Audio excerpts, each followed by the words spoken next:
Critique of Pure Reason, written by Immanuel Kant, is a seminal work in the history of philosophy that delves into the nature of human knowledge and understanding. Kant's aim is to examine the limits and possibilities of pure reason, which he distinguishes from empirical knowledge derived from sensory experience. He argues that while pure reason has its limitations, it also plays a vital role in shaping our understanding of the world. Kant begins by discussing the two main sources of human knowledge: sensibility and understanding. Sensibility refers to our ability to perceive the world through our senses, while understanding encompasses our capacity for thought, reasoning, and conceptualization. Kant argues that these two faculties are interdependent. We cannot have one without the other. The critique of pure reason is divided into two main parts: the transcendental aesthetic and the transcendental analytic. The transcendental aesthetic focuses on the nature of sensibility and the conditions necessary for experience. Kant argues that the human mind is structured in such a way that it imposes certain categories or frameworks upon the raw data of sensory experience. These categories include time, space, cause and effect, substance, and so on. Without these categories, our experience would be chaotic and meaningless.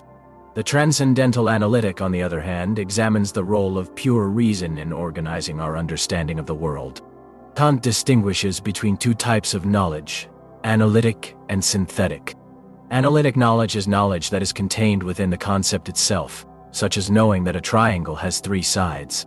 Synthetic knowledge, on the other hand, goes beyond the concept and refers to facts or propositions that are not necessarily true by definition. Kant argues that all synthetic knowledge is either a priori, known independently of experience, or a posteriori, known through experience.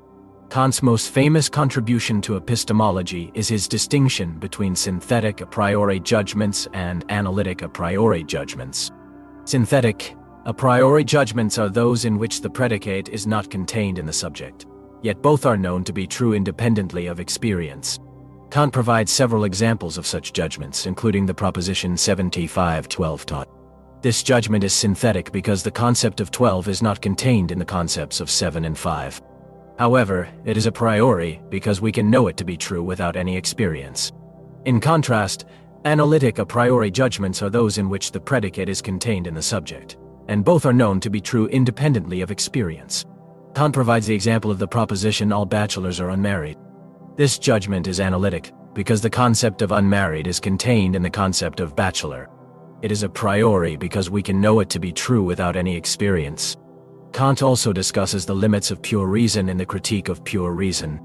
He argues that while pure reason can provide us with synthetic a priori judgments, it cannot establish any metaphysical claims about the nature of reality beyond experience. This is because our senses and understanding are finite, and therefore cannot grasp the infinite or the necessary.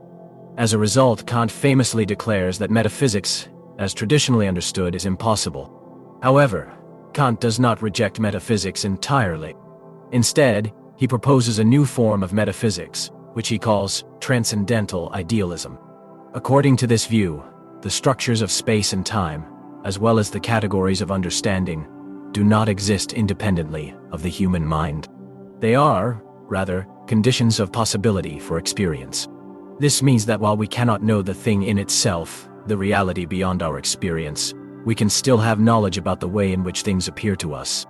In conclusion, Immanuel Kant's Critique of Pure Reason is a seminal work in the history of philosophy that challenges traditional views about the nature of human knowledge and understanding. By distinguishing between sensibility and understanding, and by examining the role of pure reason in organizing our experience, Kant provides a powerful framework for understanding the limits and possibilities of human knowledge. His critique of metaphysics and his proposal for transcendental idealism have had a lasting impact on subsequent philosophical thought.